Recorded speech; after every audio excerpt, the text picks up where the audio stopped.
Hey guys, this is Dr. Paul Lynch. I'm an anesthesiologist and pain management doc from Scottsdale, Arizona. I want to make a quick video tonight. I had about 10 different people send me this video of a doctor presenting to the Mount Vernon Board of Education about what they should be doing with their schools.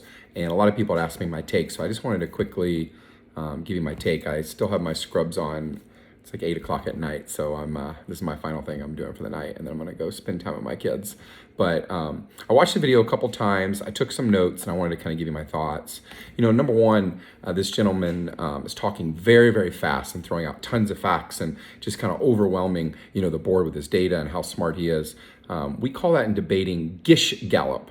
And so it's a technique where you talk really fast and you hit someone with tons of data, and it doesn't really matter if it's true or not. You kind of win by kind of bombarding your opponent. And it doesn't really work in a well-controlled debate, and it doesn't really work here because a lot of the things that he says are just not true. I want to point out that this doctor says very early on in the video he's a functional medicine doctor. And I'd encourage my viewers to read a little bit about functional medicine. I think functional medicine can be a really good thing in the right setting, but it can also be very scary to the point it's been really kind of sanctioned by lots of boards and lots of like the family practice associations in the country, because a lot of weird kind of crazy ideas can proliferate there. I personally have used functional medicine with my son who has a severe seizure disorder and autism, and we've gone to these doctors and got some opinions.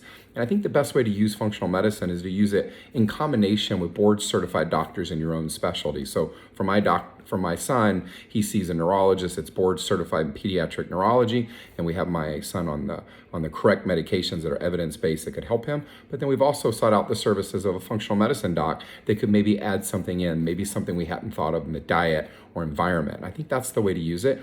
But if you allow a functional medicine doc to kind of lead the team, which is kind of what's happening in this video, like he's trying to make recommendations, I think that's where it gets scary because some of the ideas aren't really borne out by the data. He starts off by saying that the CDC doesn't read science before publishing guidelines, and of course that's not accurate. The CDC is obsessed with the data and the numbers, and actually tries to stay fairly neutral on some of this stuff. If you go to the CDC website and just read through over and over and over, the CDC will say, we just don't know on this topic. And I think that's really healthy. This doctor claims that masks don't work. I'm not going to get into that today, but masks certainly do work. They can help stop the spread. Now, they're not 100%, and we know that, are actually probably more useful for protecting people around you than they are even for helping you.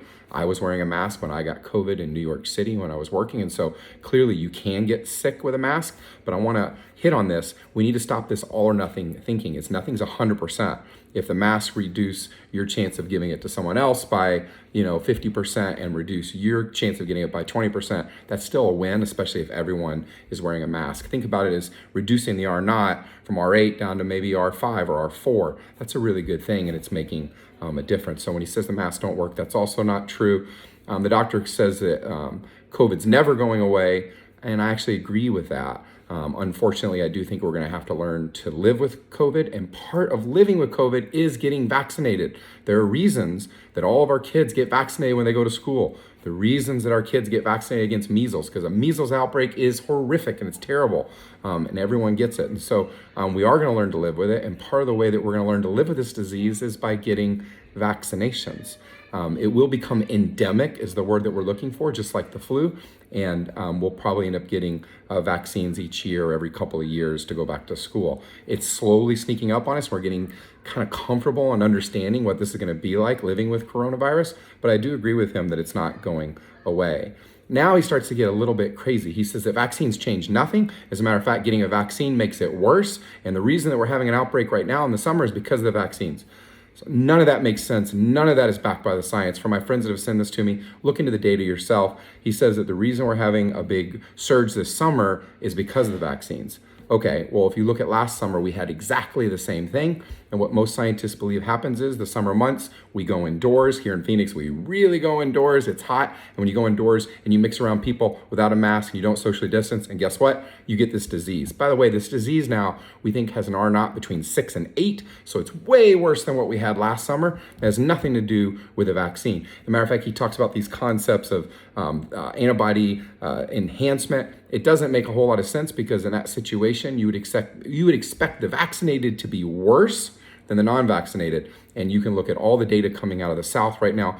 Everyone filling up the ICUs are the non-vaccinated, and guess what? The vaccinated don't go to the hospital, and when they do go to the hospital, they generally don't die. And so this whole idea that vaccines are making it worse is just false.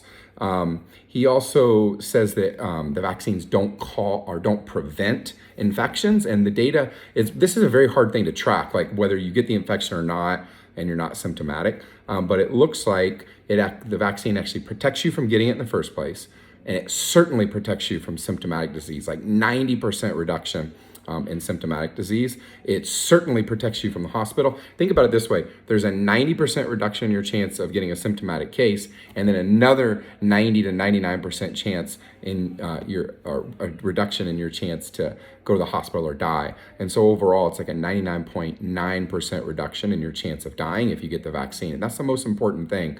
People are debating this back and forth, are vaccines good or bad? If you actually look at the data, if you get vaccinated, you don't die. I said this on an earlier video, and someone called me out and said, well, you might die. And that's true. There's a very few cases that have been reported, but there's like a 99.9% reduction in your chance of death. And that's what I'm trying to do as a doc. I'm trying to reduce overall deaths. He jumps in at the end about that he's treated 15 patients, which is a very low number and almost a little bit of a nonsensical thing to bring up. And the 15% or 15 patients that he treated, he used ivermectin, zinc, and vitamin D, and these worked.